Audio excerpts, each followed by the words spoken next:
করবেন পার, আমি পাপী তিনি জামিনদার, আমি পাপী তিনি জামিনদার। এই যে চাচার কমন পড়ে গেছে, মাথা নাড়তেছে। বর্তমান সময়ের ছেলেপেলে তো বুঝবে না। বর্তমানের ছেলেপেলে এইগুলি হলো অ্যানালগ যুগের গান। বর্তমান ছেলেপেলের গান হলো ঢিস ঢাস ধুম ধাক্কা। ঠিক না ভাই? ঠিক।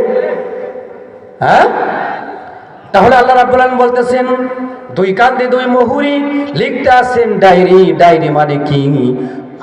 আমি আপনি যা কিছু ভালো মন্দ যা কিছু করতেছি সব কিছু ফেরেশতারা লিপিবদ্ধ করতেছেন। কিতাব তৈরি হচ্ছে। আল্লাহ রাব্বুল আলামিন কাল কিয়ামতের ময়দানে বলবে, শোনো, তুমি যা কিছু করেছো তোমার কিতাবে লিপিবদ্ধ হয়েছে, তুমি পড়ো। ইকরা কিতাবাকা কাফা বিনাফসিকাল ইয়াওমা আলাইকা হাসিবা।